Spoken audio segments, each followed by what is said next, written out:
Welcome, everybody, to today's episode of the... Now go. Okay. Here we are. All right, now we're here. All right, welcome everyone to today's episode of the Rexburg Hustle. We are excited to have you here today. We have a great guest that we're going to have a chance to visit with here momentarily, but what's happening in Rexburg today? You know what? Again, it's another beautiful day. The sun is out. The sun is shining. It is. I think the lakes are starting to melt. The rivers are melting. That's a good thing. The rivers are going to start flooding soon. That is a bad thing. That is a bad thing, but it's may be happening. It may be happening, yeah. Well, we're excited that you're here today. We really do have a great episode today, but we wanted to, who's our spotlight today, Rick? You know, guys, this is one of Travis and I's favorite places by a long shot, and we're very excited this week to spotlight Pizza Pie Cafe. Perfect place. If you want... everything. An insane amount of food for very little money. Pizza Pie Cafe, guys. It's honestly a place that Travis and I visit probably far too frequently. You know, and it's been really fun to see how they've grown. I remember when I first moved to Rexburg, it was the old Kragos, and they were on that kind of that creepy little building over by the old Hoagie Yogi, which is now Ardent or some pest control place, or I don't know what it is now. But anyway, Matt Smith, guys, has really been able to take this business far and is growing across, I think, the West. Yeah, they're really spreading their wings and doing a lot of great things. So we're happy to have him here in Rexburg. Great place. Go visit Pizza Pie Cafe. Yep. Well, today's guest, anything else you want to say about that? Sorry. I went there for lunch, and it was delicious. Oh, I'm jealous. I didn't get a chance to go. Didn't invite me. But anyway. Well, today's guest, we want to introduce her. Her name is Sheahan McCain. Sheahan she is currently studying at BYU here in town, Brigham Young University, and she's completing a bachelor's degree in theater performance. She's chasing her dream. She's doing some wonderful things. She's in plays a lot. She likes to do voice acting, actually.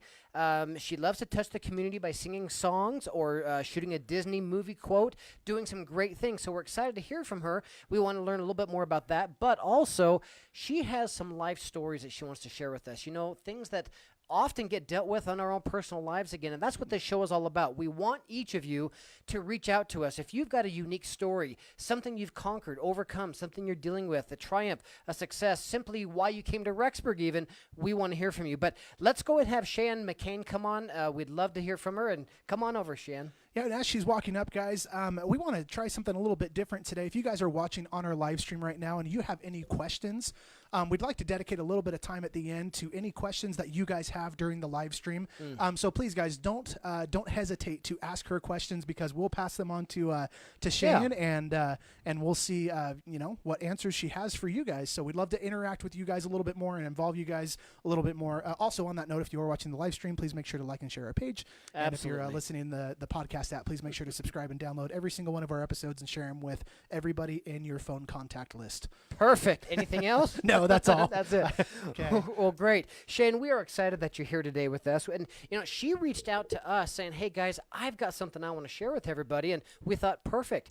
Please, again, we invite that. And so, Sheahan, we're excited to hear about what you're learning in school, the things you're doing there. You were recently in a play, we understand. A fantastic play. I went and saw it. Yeah, that's what I understand. I didn't get the chance to, but Rick did. So anyway, we're excited to hear about that and the more deeper meaning of why you're here as well. But anyway, Rick? Yeah, so Sheahan, so she was just in Pirates of Penzance, which I went and saw with my wife and a couple of people in our neighborhood, and we had a great time. And what was the role that you played? You played, was it Queen Victoria. Queen Victoria. Right. And she did a fantastic job with that.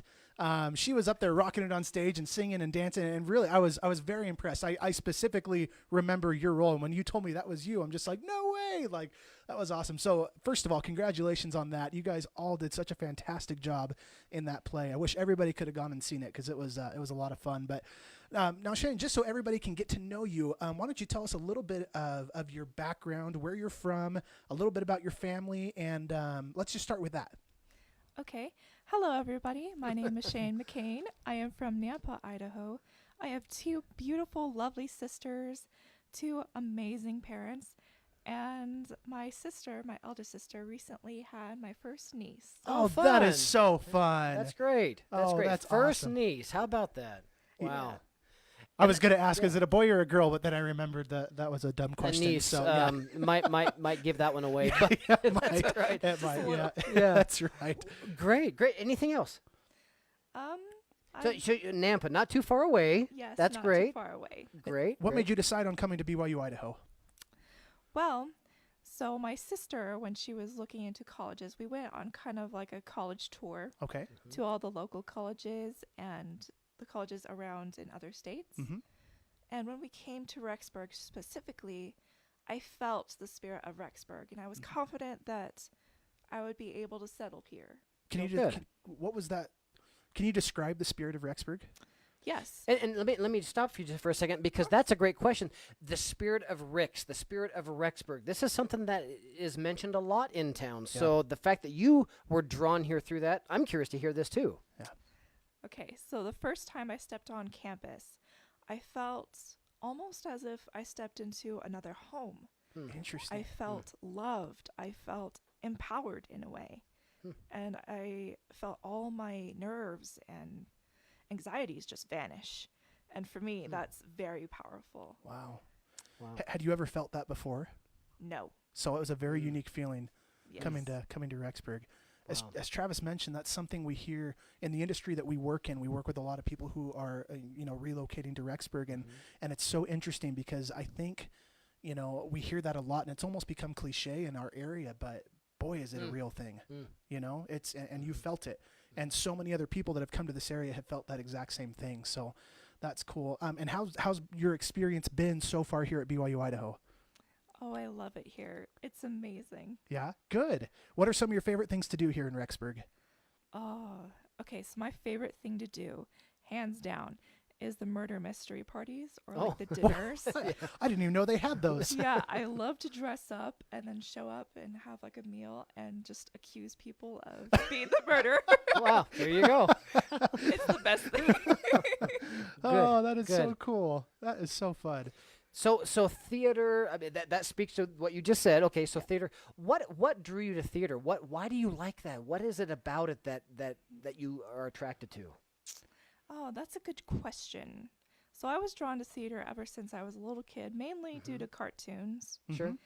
And as I was going to middle school, high school, I entered the drama club, and I was able to find my crowd or squad, so Sure. to say. Sure. And I just felt like I had a natural talent for it and just stuck to it. And that's important, that natural talent. I'll tell you just real quick. One of my daughters, ever since she's been with us, she's always been our little princess, we call her. And when she was 5 years old, we'd go down Main Street, and at the Circle of Love, they'd have the wedding dresses and all that in there, and she would cry if her mom didn't take her in there to look at the dresses.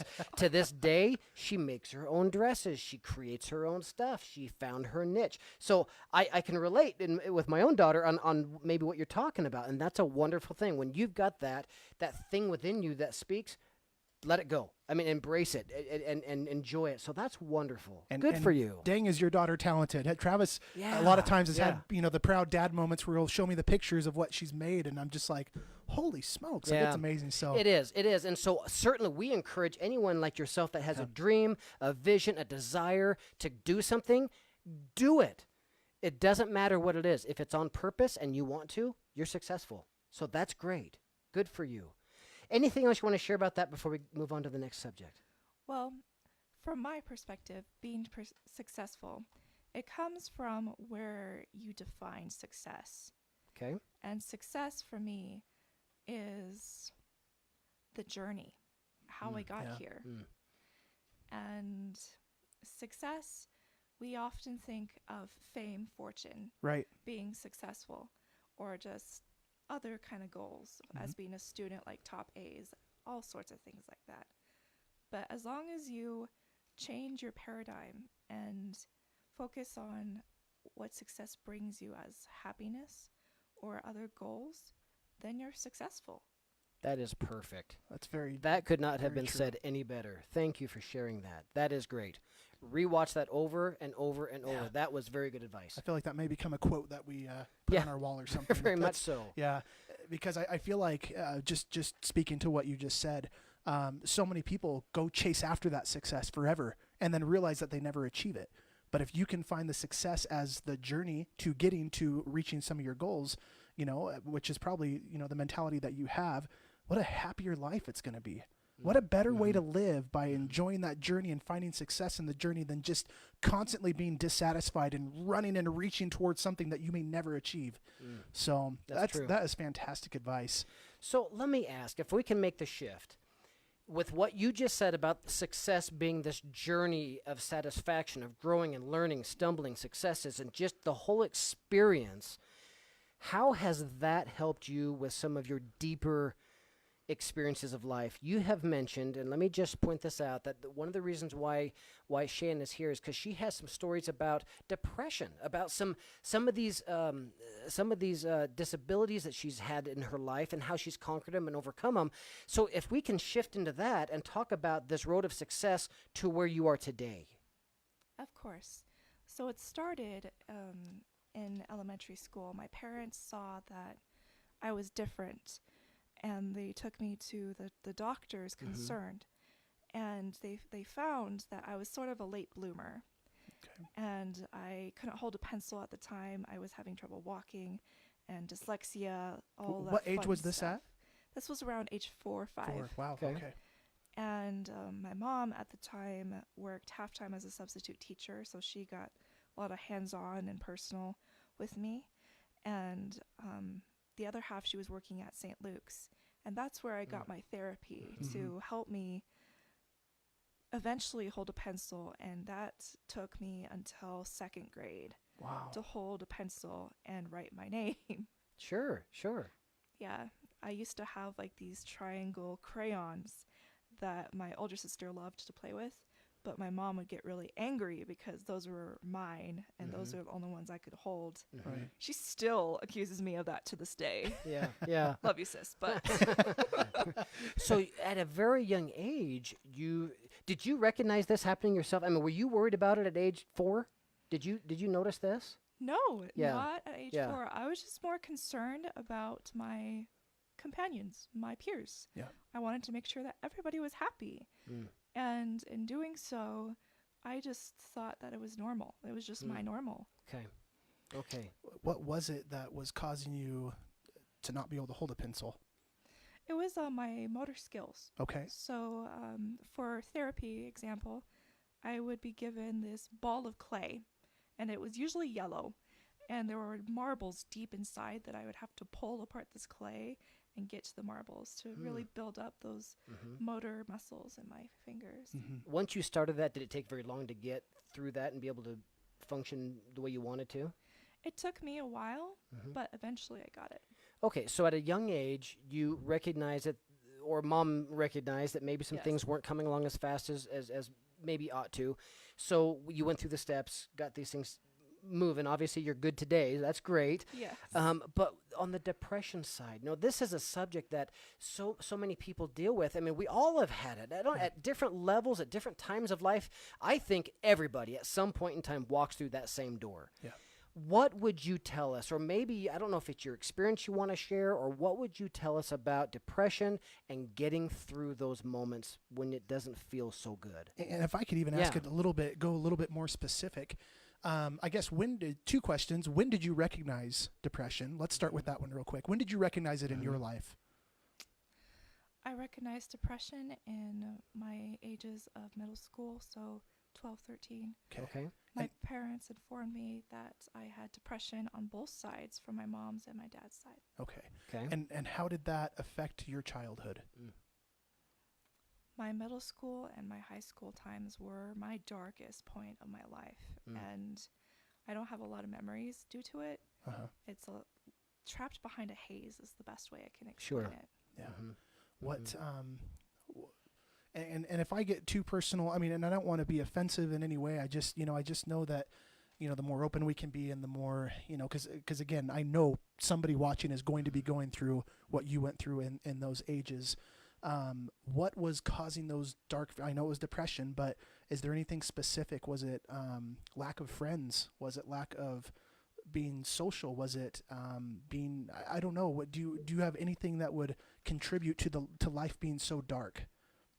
It was a lack of friendship and a lack of being social on my part, because at this time of middle school I moved, and I lost my personality of being kind and compassionate, this bright person that I was when I was a kid. Mm. I started to become darker Hmm. because of my peers, you know, in middle school were looking at me differently. Mm. They noticed my physical disabilities specifically, and they would tease me because of it, and it just threw me off into a dark place. And I think that happens a lot. I'm Yeah. guessing that as families move and adjust into different areas, different schools, and they get looked at different. You're the outsider. Maybe you're whatever it may be. Those things, that lack of feeling readily received, certainly plays a role in our emotions and how we function. So, how did you overcome? I guess that's my question. That was exactly what I Yeah. was going to ask. Yep.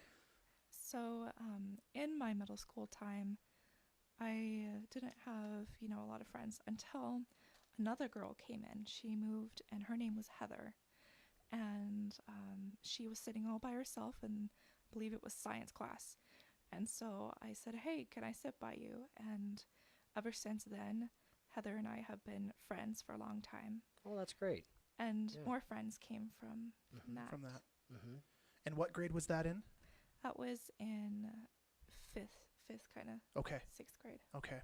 So did things from there start to improve, or were there still hard times after that? Oh, there were definitely hard times. Depression for me is very personal. Mhm. It's always there. It Mm. never leaves. But there are stronger episodes. Episodes is what I call Sure. them. Yeah. Sure. And even if I was surrounded by loving friends or family, it's still kind of in the back of my head. Mm-hmm. Are there any keys that you would share with those who are listening who maybe deal with this? Because you're friends. I mean, we are all our friends. We all deal with this kind of thing. Any bits of information or advice then on maybe, because you said it's always there. It's just a matter of how great or how low that episode may be that you're going through. How do you deal with it? What are some takeaways that you might share with us who deal with it that we can learn from? Well, for me, again, it's my own experience, but to Mhm. find an outlet, to find some way to let emotions go. Mm. And for me, that is art, painting, or just doing something creative Mm. really helps me to just let go. That's powerful. And I think that, Rick and I have talked about just life and work and stresses of life, let alone the personal side of stress and depression and things. But we talk a lot about that outlet. What is that thing? What is the thing that we do to be who and what we are, to let it out, to develop ourselves and come back fresh again. So I like what you said, whether it's art, for you it is. It's art, it's theater, it's singing, it's all this kind of stuff, which is so great. Regardless of what it is, we all should find those outlets and use them, right? Correct. Yeah, yeah. So, oh my gosh, of course I blank out right as I was going to ask a question. Oh yes. So how do you think as you've gotten older, as life has gone on, as you've developed these different outlets to help with your depression, do you feel like it's gotten better, or you just know how to handle it better? Yeah.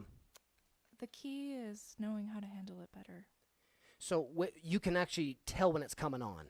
Yes. Okay, so you're so in tune with yourself now that you don't just wonder, why do I feel bad? You're going, okay, I see what's coming. I feel it coming down the road. We've been down this road before. I'm going to go do this. Yes. That's wonderful. What's the hardest part about it? I would say the hardest part would be sometimes episodes just come on suddenly. Mm-hmm. So sometimes I know what's coming, sometimes I don't. Yeah. I've struggled with depression on campus personally, and sometimes it was very, very intense. Mm-hmm. I What happens during these intense moments? During these intense moments, I am not myself Mm-hmm. exactly. I can't really think clearly. It's just this fog that comes over my mind, and I sound differently and I act differently. I'm not really myself. Yeah. Just kind of a weight, I'm guessing. A Yeah. weight that just sits on you and you're just like, I don't really understand why I feel this way. I just do. I don't like it.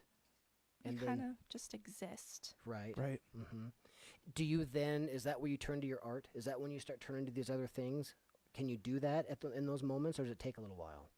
Yes, but it does take a while Yeah. until Okay. it helps. Okay. Does having friends or a support system or anything like that, has that helped you to, or do they help you recognize when you're in these moments? Obviously, you know you're in these moments, but did they ever give you kind of the push to start working towards that outlet at all?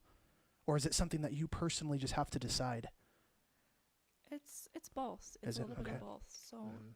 I feel, especially in my circumstance, that my friends and family will give me support and will always lend a listening ear if I need it. Mhm. But it is up to me to actually draw that painting or to actually open up and talk about Mm. whatever I need to. Mm. What's been able to bring you true happiness? True happiness. That would be spending time with those who I love, Yeah. my family, and they are a constant reminder of why I am alive, why I live. Mhm. Wow. So what keeps you going? You know, sadly I think we see, in the news quite a bit, people give up sometimes. Some people can't face it, but you've been able to, which I think is amazing. And I think as you develop those skills and learn how to kind of beat depression or learn how to deal with it, I mean, there's really nothing in life that can stop you. But what? I guess where I was trying to figure out where I was going with that question now. I'm struggling today. No, But that's. What do you think? And I think I know where Rick's going, but let me ask you this question: on campus, what do you think the depression rate is up on campus? I mean, I'm not asking for a number, but do you think it exists in high quantities up there? So what you're going through is definitely not just you. Is what I'm saying. Oh, yeah. Oh, Mhm. yes. Mm-hmm. Very high number, I would assume. And this is not the inaccurate number, but I Mhm. would assume at least 80 to 90. Quite high anyway. Quite high. 80 Quite to high. 90%. Mm. Yep. Wow. So there's quite a few, and like you say, whatever that percentage really is, it's just high. It's Yeah, just high. it's just really high. And so maybe those who are listening can glean from your experience in saying, all right, sometimes I don't like how I feel. I don't know why I got here, how I got here, but I'm here. So what do I do about it? Well, call in a friend. Make that lifeline call out there. Draw the painting. Go for a run. Do something physical. And I believe personally that being physical really helps. Now you've mentioned that you like to swim Yes, I love to swim. and be outdoors and do these different things. Does that help? Yes, in some cases. Swimming is the only thing I can really do due to other physical stuff, but I love to do it. Oh, that's great. What just kind of going back to the previous question a little bit, you're thinking somewhere around 80 to 90% of students probably suffer from depression.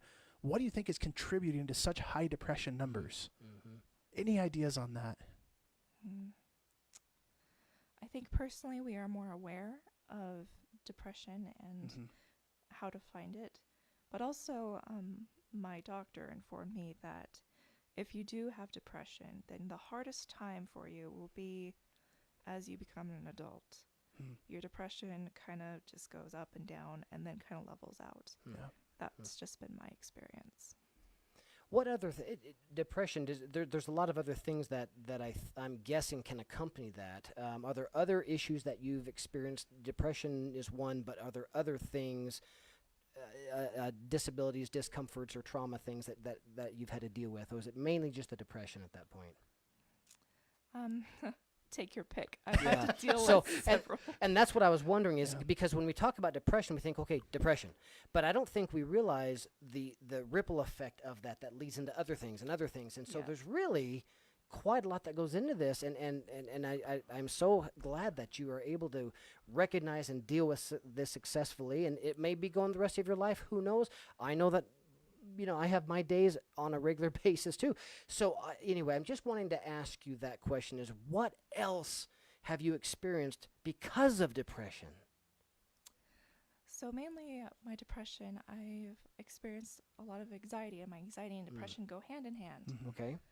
Other things would be like procrastination, feeling really lazy, like you don't want to do anything or be with Mhm. anyone, really antisocial Mm.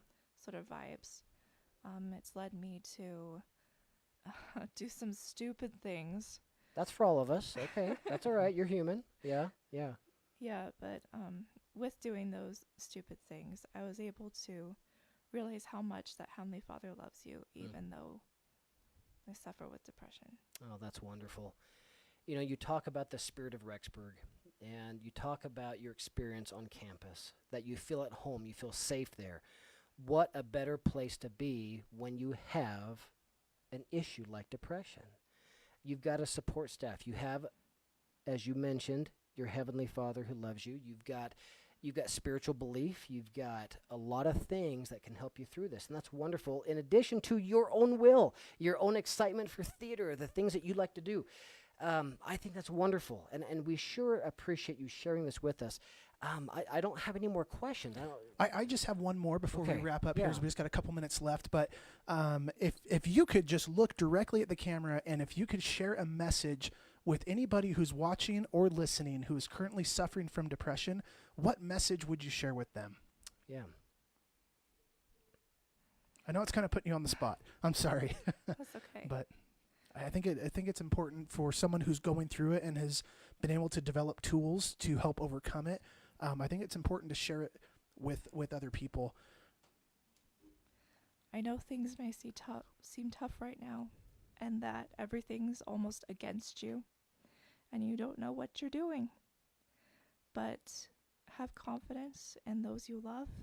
Have confidence in what you love, and it will stop. Keep praying to your Heavenly Father. Keep your attendance to church, and do all you can. And that would be my message. That's But very powerful. don't ever give up. Don't ever give up. Yeah. Even when it's tough, you just keep going. Yeah. Would you have That's a message to anybody? Because I know a lot of people do suffer from it, but are maybe too embarrassed to face it, or maybe too embarrassed to go get help, to go get counseling, to get on medication. Would you have anything, or any encouragement to people like that who recognize it but would rather just deal with it internally instead of seek help? Yeah. I know that accepting depression can be scary, and opening up to individuals who are professionals might be a little scary as well. And that you want to be in control, you want to handle things all by yourself. But I would plead with you to go get the help. It's a nice support system, even if your support system isn't there or you don't have one. It's a nice backup. But also it helps you to really be prepared in a way and to help you move through it better. At least it has been for me. So use the professionals who we have. Don't try to white knuckle this thing and Yeah. say, I got this, but be humble enough to say, I need help, and go get it. Yes, do That's- not say to yourself, suck it up. Yeah. Yeah. Yeah. Wow. There's some things that Yeah. just, why make life more miserable than it should be? Yeah. There's a reason why these people exist. There's a reason why counselors exist. There's a That's reason right. why That's right. medications exist. It's to help us through these things that we may not be able to control ourselves. Yeah. So I agree. very powerful message. Thank you Shane. very much. Thank you so much for being Yeah. on today. We really, really appreciate it. I know for a fact you've said things that have touched me today personally, and so thank you for that. And I know that the reach that this podcast will have. We know that there are people out there, because especially if we're saying 80 to 90% of students right now are suffering from it, then you're going to reach a lot of people. So thank you very much for your message. Thank you for being brave enough to come on and Yeah. talk about it. I realize depression is not a fun thing to talk about. And it's kind of a hard thing to face, and it's just as you were saying, so we appreciate you being willing to be an open book and to just share your struggles and just be real. So thank you very much. Thank you.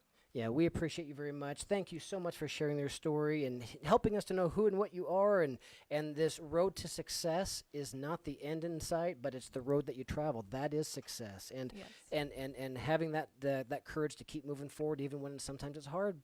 Thank you. That's a great message for all of us. Yep. Sheahan McCain, thank you so much. Thank Yep. you so much. Thank you. And guys, thank you so much for tuning into our show today. We have so many other great people lined up, and please make sure to watch every Wednesday. Some weeks we do a double podcast, but for the most part, the next several weeks are just going to be one a week. So please make sure to tune in next Wednesday at 1:30. We have another fantastic podcast lined up. So thank you so much. Have a great day. We'll see you next week.